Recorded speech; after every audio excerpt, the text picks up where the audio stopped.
بسم الله الرحمن الرحيم. السلام عليكم ورحمة الله وبركاته. الزمالك يتلقى هزيمة قاسية وما قدرش يستغل فرصة ان الاهلي خسر من يومين، وهو ده نادي الزمالك اللي دايما معود جماهيره ان هو ما بيستغلش الفرصة. ما حدش يستغرب، يعني الزمالك ما اداش وما يستاهلش وما يستحقش. يستحق فريق انبي اللي النهارده بيلعب عنده دوافع ان هو يخش في السبعة الكبار. هتقول لي الزمالك بقى برضه بينافس على الاول، بس ما ادالكش الاداء اللي هو يقنعك ان هو يستاهل المكسب. مفيش فرصة ضاعت.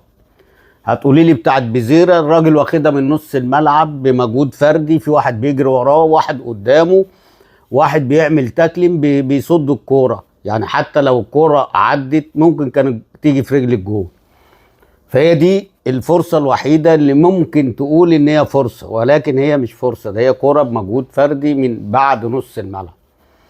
ولكن فرقه انبي تستاهل. فرقه انبي مضيعه النهارده اكتر من كوره، في ضربتين جزاء، واحده دخلت والتانيه ما دخلتش، والتانيه اللي ما دخلتش دي عشان برضو ما يبقاش فيها هري كتير.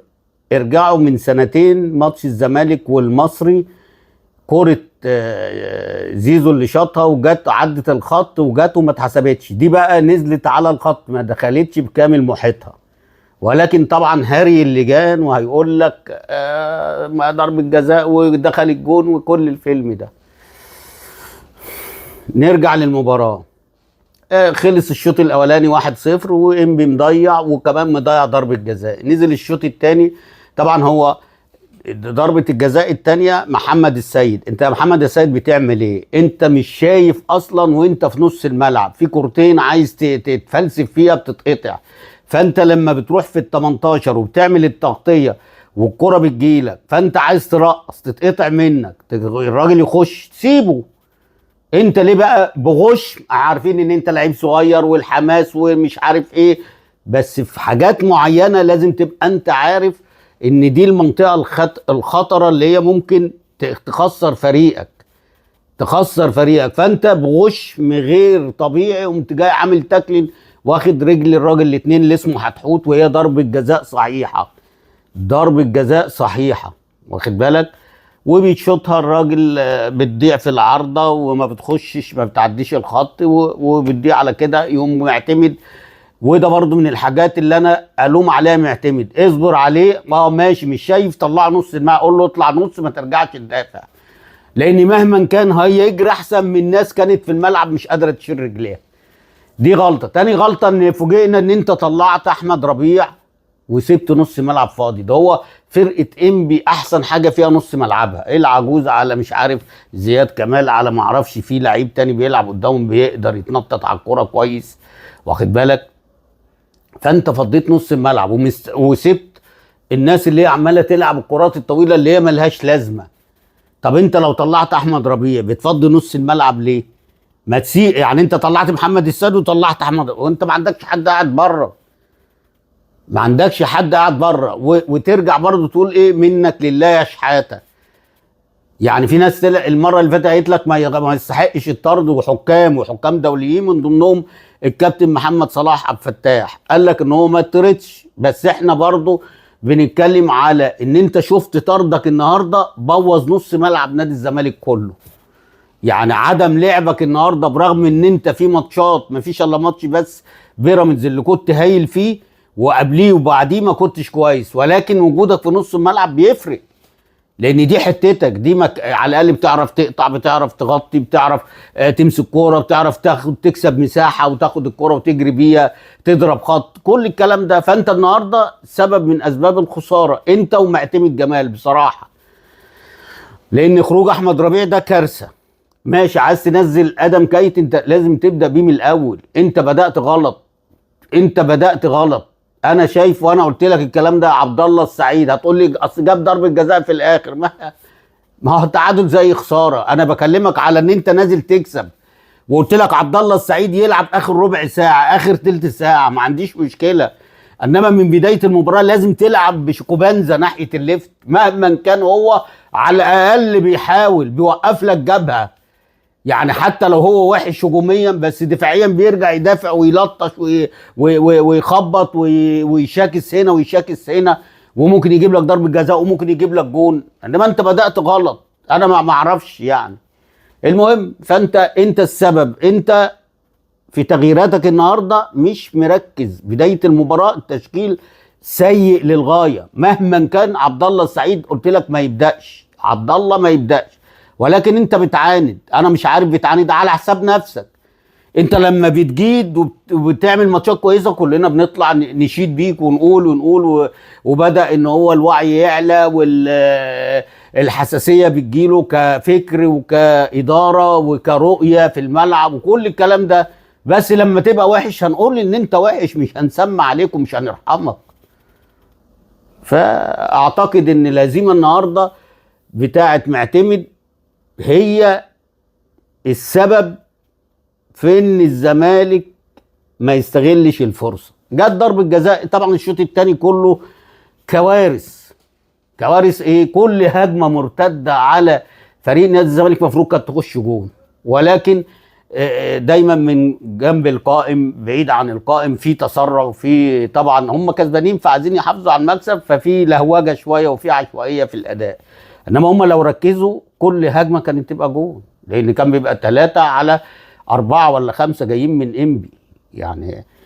وطبعا ده يحسب لحمزه الجمل، ومحدش يتكلم على فريق انبي، لان فريق انبي عنده طموح، ومحدش يجي يقول لي زي مثلا البرامج يروح يجيبوا لك الراجل ويقوموا جايين ماسكين في كلمه. اصل هو الراجل بيتكلم، ممكن يكون بينيم فرقه الزمالك، ممكن يكون هو عنده رؤيه زي ما هو عنده رؤيه ان هو بيقول لك العب 14 مباراه عشان السنه اللي جايه ان فرقتي، لان فيها ناشئين كتيره، وفعلا الناشئين دولت لو خدوا ماتشات هيبقوا مفاجاه في الدوري السنه اللي جايه. بس يحافظوا على القوام، الجهاز الفني باللعيبه، وعايزه شويه تدعيمات بس في الحته الدفاعيه، بس شويه تدعيمات هتبقى فرقه من الفرق اللي هيبقى لها باع طويل قوي السنه اللي جايه في الدوري. فالراجل بيتكلم، فطبعا ده يجيبه ويدخل مش عارف كهربا طب ما جمعه مشهور كسب الاهلي، ما حدش جابه الا القناه بتاعتنا، ما حدش جابه ليه على التليفون، وما حدش استضافه ليه؟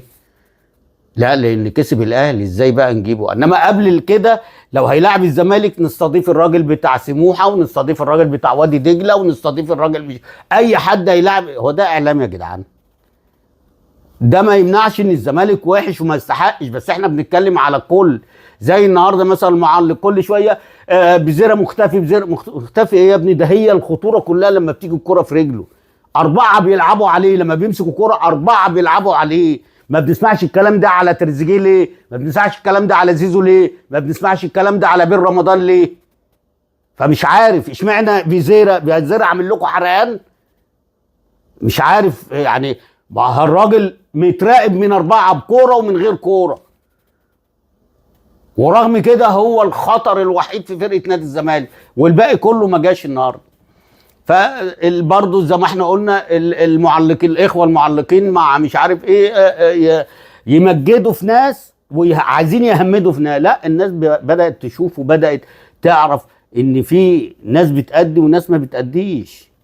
في ناس كانت ما بتأديش وبتاخد رجل المباراه، بس عشان طبعا اللسان والشو والشطشطه والفطفطه وكل الكلام ده. انما الناس اللي بتأدي لا، بزيرة النهارده يعتبر هو نجم فرقه نادي الزمالك، شئت ام ابيت. في حاجه تانية برضو لفتت نظري، طبعا الماتش اللي فات بيتعلى الصوت بتاع الجماهير بتاع النادي الاهلي، ماشي، ما عنديش مشكله. انا قلت في الفيديو اللي قبل كده، قلت انا اتمنى ان كل جمهور النادي الاهلي ال40,000 اللي هو مصرح بيهم انه يخشوا. هي الكرة حلاوتها الجماهير، انا ما عنديش مشكله، بس انت زي ما انت شايف جمهور نادي الزمالك النهارده، انت قافل الصوت عليهم ليه؟ قافل الصوت، المخرج قافل الصوت ليه؟ دي حاجه. تاني حاجه، اشك مع ان هم من يومين قال لك التذاكر كلها نفدت ل40,000 تذكره. النهارده استاد المقاولين اللي بيشيل 25 30 40,000 يا عم، لو كانوا ال40,000 هيبقى المدرج اللي في الوش واللي في ناحيه اليمين ده يبقى فاضي لو ال 40,000 تذكره نفدت بجد. اعتقد هي نفدت بس في حد ما دخلش، وبكره نعرف الكلام دوت، يعني بكره نعرف الكلام ده. هو ده مش تخبيط، ولا احنا بنقول ان الاستاد بتاع المقاولين يا عم بيشيل 50,000. هل لو هو بيشيل 50,000 المدرج اللي في الوش ده يبقى فاضي ليه؟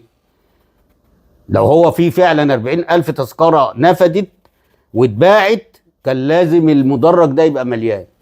نرجع تاني للمباراة. طبعا ضربة جزاء في الآخر حسام عبد المجيد حطها، القائم كان له كلام تاني، زي برضو الكرة بتاعت انبي ما دخلتش والكرة دي ما دخلتش، ولكن حتى التعادل انا من وجهة نظري التعادل زي الهزيمة. يعني التعادل النهارده برضو الزمالك ما يستحقوش بمنتهى الامانة والمصداقية، لان الزمالك ما لعبش كورة.